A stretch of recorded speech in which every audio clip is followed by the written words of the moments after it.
Bienvenidos a un nuevo vídeo patrocinado por Fanatics. En el día de hoy tenemos muchas cosas que comentaros después del primer vídeo que hemos tratado en el día de hoy sobre los problemas del equipo Aston Martin, y tenemos que seguir ampliando información sobre el equipo de Silverstone, además de traeros muchas noticias bastante relevantes sobre el mundo de la Fórmula 1, como lo es la preocupación que hay de todos los equipos en la llegada a Las Vegas, por ejemplo la posible renovación de Lando Norris con McLaren y muchos otros temas que tendréis detallados en la descripción de este vídeo. Por si queréis ver algún tema directamente, podéis saltar pinchando en ese índice. Habiendo dicho ya todo esto, vamos a dar comienzo después de ya todo lo que hemos visto en el primer vídeo del día de hoy acerca de esa información que teníamos de José María Zapico, de Virutas de Goma en sus redes sociales, acerca del bajón del equipo Aston Martin que ya os hemos comentado y que incluso lo vamos a hacer mención en este vídeo porque ¿qué es lo que ocurre? Bueno, hay preocupación en Aston Martin de que hayan sido los más perjudicados por la nueva directriz técnica que se introdujo en Singapur. Recordamos que se introdujo una nueva directriz técnica en contra de la flexibilidad para hacerlo mucho más complicado que pudieran exceder los límites de flexibilidad que había, y ya os estuvimos comentando antes de que se llegase a comprobar quién, según la prensa, se hablaba de que podía salir los grandes beneficiados o los grandes perjudicados. Aquí, por ejemplo, tengo que entonar el mea culpa porque en el caso de Aston Martin esto fue, por mi parte, yo dije que creía que podían llegar a salir beneficiados porque a ellos ya les quitaron un alerón flexible que era el alerón delantero, pero al parecer no ha habido gran repercusión en la parrilla, pese a que la FIA dijera que entre 5 y 6 equipos iban a salir gran perjudicados después de esta nueva directriz técnica. Más o menos ha cambiado bastante poco el panorama que teníamos, pero en Aston Martin hay preocupación porque llevaron sensores no en el alerón delantero, que eso ya se lo hizo quitar la FIA hace meses, sino en el alerón trasero, que tenían preocupación porque excedieran los límites de flexibilidad en ese punto. Así que podría llegar a ser el gran perjudicado Aston Martin junto a, según se está comentando, Mercedes. Parece que son los dos grandes perjudicados con esta nueva directriz técnica. Seguimos, por supuesto, teniendo que esperar, pero el hecho de que en Aston Martin llevasen esos, ahora os lo vamos a poner en imagen para que los veáis, esos puntos, ¿no? Para sacar conclusiones, para ver si al final flexa más o no ese alerón trasero, pues es bastante representativo, ¿no? Desde luego. También os tenemos que comentar que este es un mensaje recurrente que tengo en mis comentarios. El alerón de no sé qué equipo sigue flectando. Por ejemplo, os digo, ¿no? El alerón de Mercedes, que os he dicho que es otro equipo que puede salir perjudicado. Que sí, siguen todos siguen flectando porque es normal. Las pruebas de la FIA se hacen en parado y ahí tiene que haber cero flexibilidad de ninguno de los alerones, y eso siempre ocurre. El problema estaba en que esa parte la cumplían, pero luego en pista todos flexan porque es imposible que no flecten con las grandes fuerzas que tienen que soportar, y hay un máximo también permitido, que es complicado para la FIA medirlo, por eso se tarda tanto cuando algún equipo hace trampas, y os vamos a poner ejemplos del pasado incluso en los que se hicieron también, pero siguen flectando hasta un máximo. La FIA se ha dado cuenta de eso y por eso alerones como el de Mercedes, por ejemplo, que me lo puso en un comentario vuestro y le respondí, pero lo digo aquí en vídeo, sigue flectando y lo vais a seguir viendo que les pasa porque es lo que va a ocurrir sin lugar a dudas, porque eso sigue pasando en la parrilla. Os vamos a poner las imágenes de los alerones traseros de Aston Martin, no sin antes recordaros el patrocinador de este vídeo, Fanatics. Fanatics es el distribuidor oficial de la ropa de la Fórmula 1, donde contarás con productos que son 100% oficiales que llegan desde los propios equipos hasta tu casa. Si quieres vestir como cualquier piloto de la parrilla, ya sea Fernando Alonso, ya sea Carlos Sainz, sea Sergio Pérez, Lewis Hamilton o cualquiera que te puedas imaginar, lo tienes que hacer comprando su ropa en Fanatics. Cuentan con todo el catálogo que te puedas imaginar, incluso con ropa especial y hasta 365 días de plazo de devolución. Además, si compras la ropa mediante el link que te encuentras en la descripción o en el comentario fijado, contribuirás un poco más al canal. Así que ese es el alerón trasero que tenía el equipo Aston Martin, y si os fijáis, estos son los puntos en los que me estoy refiriendo. Eso es donde estaría Aston Martin intentando medir que si flecta de más o no es alerón trasero, es decir, que tienen esa preocupación incluso. Dos cosas aquí a comentar. Lo primero, también interesante, que no tienen ese alerón que tenían en el difusor, que ya lo sabíamos, esto os lo habíamos comentado que lo habían quitado, ¿no? Pero que lo quitaron por el hecho de que todavía no consiguen ajustar los gatos para hacer las paradas lo suficiente como para que no sea un problema, entonces por eso lo han acabado quitando, y esto no estaba puesto antes, para que lo tengáis en cuenta, ¿no? Entonces, ¿a qué ejemplos del pasado me voy a referir para traer traseros en este vídeo y que veamos que esto es algo que ha pasado en otros equipos. Bueno, esto de los alerones flexibles, en este caso además en el trasero, pasó muchísimo con el caso de Red Bull en 2021. No sé si lo recordáis, que Mercedes lo criticó muchísimo hasta el punto de que en Azerbaiyán lo prohibieron. ¿Y cómo lo empezaron a medir por parte de la FIA? Pues fijaros, tienen unos puntos, en este caso no es en la parte interior, que eso sería por ejemplo por aquí, sino en esta parte de aquí del alerón, lo estáis viendo, ¿no? Esto lo usaba la FIA para medir exactamente si el alerón trasero de Red Bull flectaba de más o no en esa temporada, como digo, 2021. Y eso además continuó hasta la temporada siguiente. Estáis viendo aquí el Red Bull de Max Verstappen el año pasado, coches de la nueva generación, por supuesto, que veis que siguen teniendo estos puntos. Incluso alguno de esta temporada los sigue teniendo, o dependiendo del circuito lo han tenido, pero esto seguía siendo para poder medir esa flexión de los alerones traseros. Quiero decir que esto es algo en lo que siempre se intenta jugar y se intenta buscar, y en el caso de Aston Martin ahora se han visto obligados a ponerlo aquí por cierta preocupación que podrían tener de que se estén excediendo también en ese punto. Así que no es solo el alerón delantero, que ya lo sabíamos, que ya lo hemos comentado y que ya lo habíamos visto que les estaba pasando en ese alerón delantero, que flectaba de más y que ese era un problema que tenían con la FIA, sino incluso ese alerón trasero. Al final es lo que os hemos comentado en el vídeo anterior, esto fueron soluciones rápidas que la gente de Red Bull aportó en su llegada a Aston Martin, según supuestamente en la pasada temporada. Con esto consiguieron un beneficio muy inmediato, que fue la mejoría que tuvo el equipo Aston Martin, ¿no? Pero que no iban a desarrollarlo a partir de ahí, porque no estaban hechas esas mejoras para el desarrollo que iban a tener en Aston Martin y que querían. Supuestamente para 2024 ya tendrán el coche que en Aston Martin y que la gente de Aston Martin ha construido, y a partir de ahí el desarrollo debería ser mejor. Supuestamente, según la información que había, como digo, de virutas de goma, la información que hemos visto en el vídeo anterior, pero que esas aportaciones que hicieron es lo que ha provocado que al final, luego a final de temporada, ya han decaído tanto porque no han sabido desarrollar ese monoplaza, porque el desarrollo de ese coche, de esas piezas que introdujeron, estaba en el Red Bull. Si no lo desarrollas de esa forma, pues no avanzas, pero eso es algo que solucionarán supuestamente la próxima temporada. Una cosa más comentaros sobre Aston Martin y finalizamos, es que ya se sabe qué provocó el accidente de Lance Stroll en el Gran Premio de Suzuka, un accidente que encima pues al final provocó también preocupación en Fernando Alonso, hasta el punto de que lo vimos en la retransmisión, que el propio equipo Aston Martin decidió indicarle a Fernando Alonso que no tomase los pianos porque podría llegar a tener el mismo problema, y simplemente a vista simple no se podía llegar a ver durante la retransmisión de la carrera, pero el problema estuvo en el alerón trasero. Hubo una mini rotura que provocó incluso hasta el punto de llegar a tener que retirar el monoplaza de Stroll, y tuvieron esa cierta preocupación con el coche de Fernando Alonso. Por suerte el piloto asturiano pudo continuar, incluso no hizo caso de esa indicación que le hicieron de que no tocase los pianos y no necesitó abandonar. Esto lo ha completado el propio Mike Crack, el jefe del equipo, que lo que dice es: tuvimos un problema con el alerón trasero, el cual nos preocupaba y lo tuvimos que comprobar, y decidimos que era mucho más seguro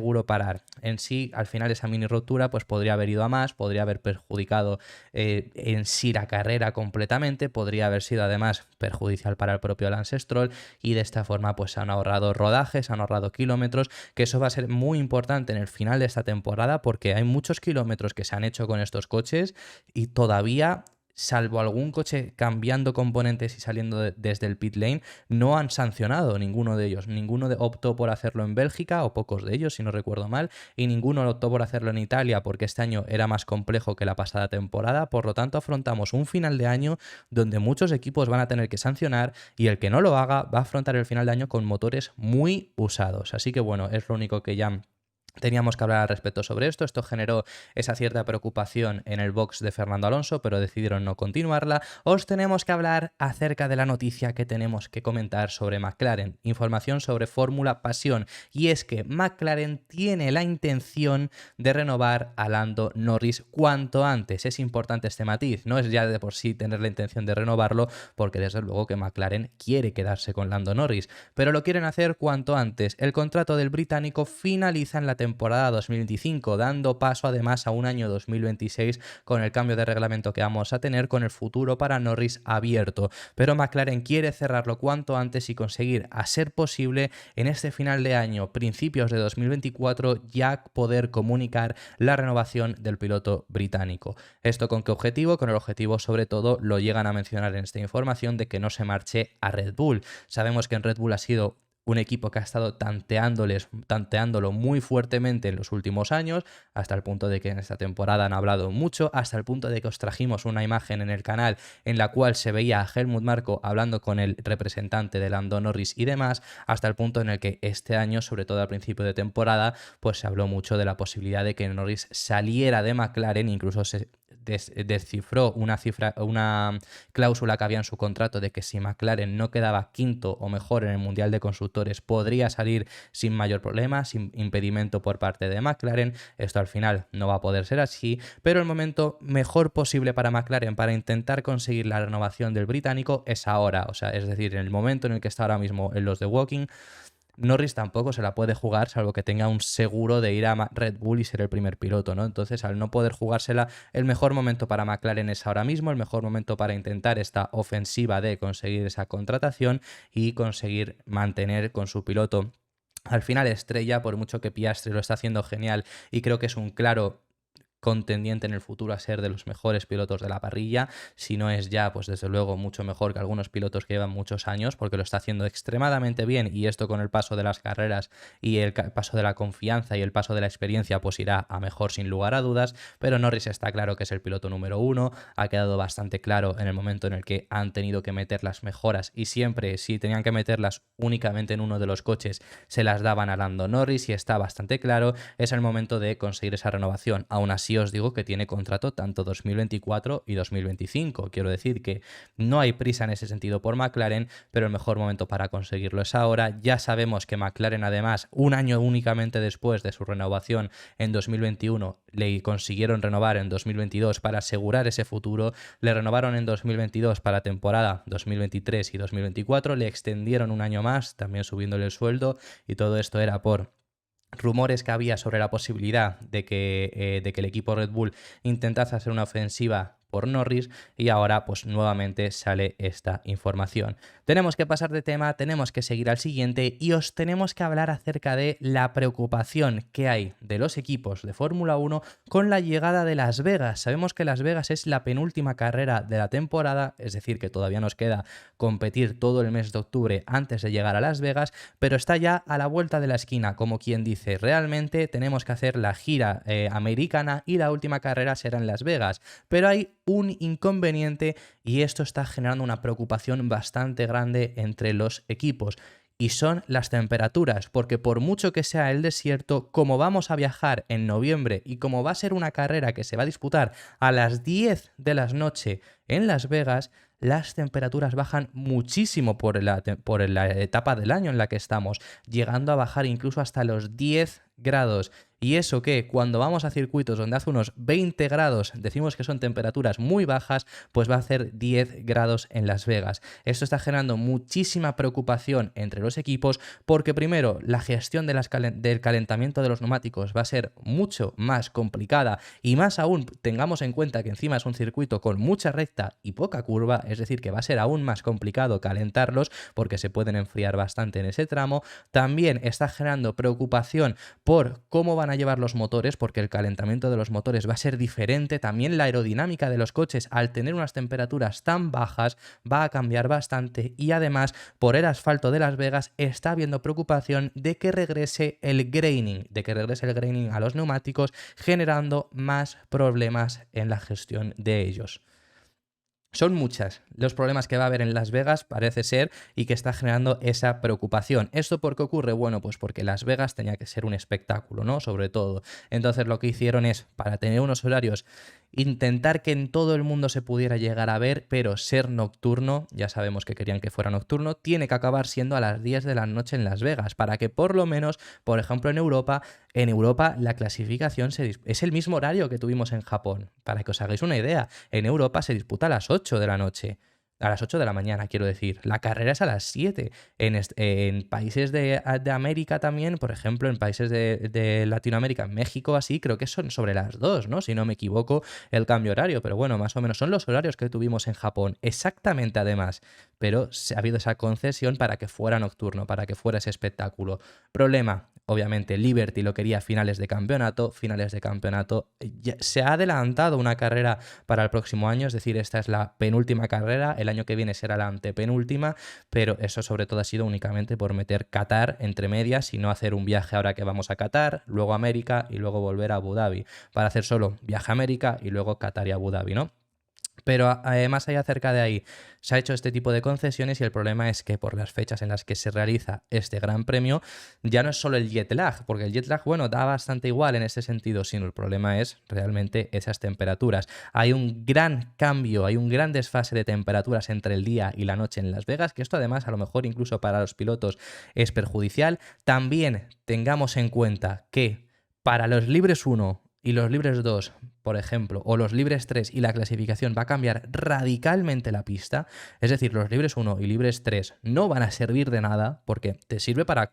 saber un poco el circuito, pero no realmente para las condiciones que vas a tener de clasificación y carrera. Y esos 10 grados que son temperaturas muy bajas. Yo recuerdo en la temporada 2020 que viajamos de nuevo a Nürburgring, que fue una etapa del año donde no era muy buena viajar a Nürburgring, pero no quedó otra porque había que hacer carreras y hubo unas temperaturas extremadamente bajas y eso hubo un podio de Ricciardo en aquella carrera, si no recuerdo mal. Es decir, cambia bastante el panorama también. El bajón de temperaturas además va a tener otras incidencias no solo en el calentamiento de los coches y demás, sino por ejemplo que va a aumentar el downforce de los monoplazas, porque el aire es más denso al haber una temperatura tan baja y el aire al ser más denso implica una mayor cantidad de oxígeno al motor, lo cual puede mejorar la refrigeración del motor y que los frenos resulte excesiva. Eso también es algo que hay que tener en cuenta y en la configuración de los coches va a cambiar bastante. Así que veremos qué es lo que ocurre en el Gran Premio de Las Vegas, pero desde luego que son parámetros que van a tener que tener muy en cuenta los equipos y que ya hay esa cierta preocupación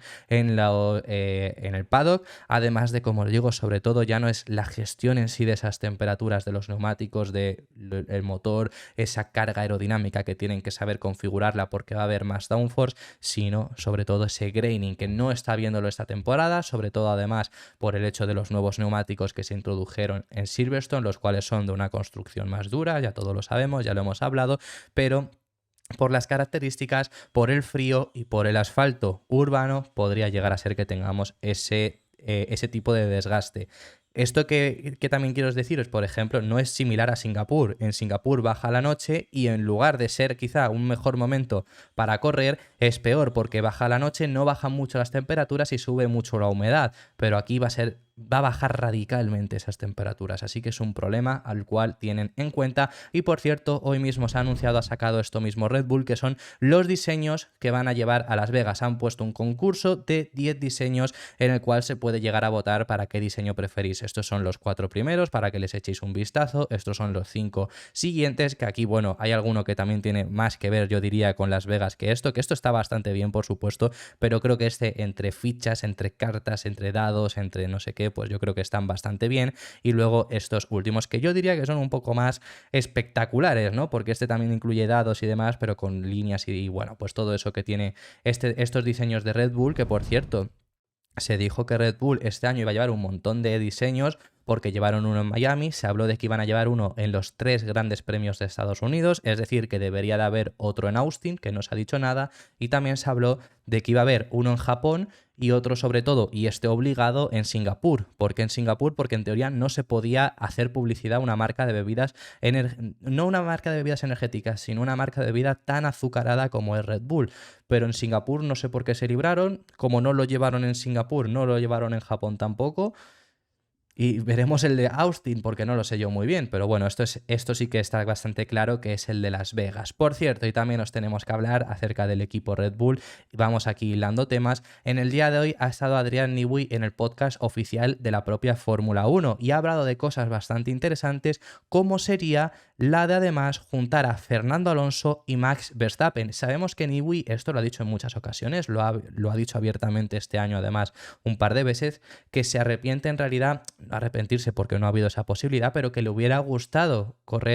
trabajar junto a Fernando Alonso, ¿no? Pues ahora se imagina esa posibilidad de que trabajasen juntos Max Verstappen y Fernando Alonso, y comenta que sería muy diferente a lo que ocurrió en 2007 con la relación que hubo entre Hamilton y Alonso, que ya recordamos lo que pasó ahí en aquel McLaren, que no ardió el box de McLaren pues porque no había fuego, pero vamos, estaba ardiendo todas las carreras. Y ha comentado que cree que sería primero una batalla impresionante de ver entre los dos pilotos, que sería una batalla súper reñida, es lo que ha comentado Adrián Newey, y luego sobre si la relación entre ambos y cómo se trataría dentro del box sería similar a lo que ocurrió en McLaren en 2007, comenta que sería distinto, pero ya no solo por el hecho de que a lo mejor entre Verstappen y Alonso ya de por sí, antes de que fueran compañeros, si se diera ese caso, ¿no? Ya son amigos, ya son conocidos, se llevan bien, sino sobre todo porque considera que Alonso ha madurado mucho desde entonces y no buscaría tampoco ese conflicto dentro del equipo.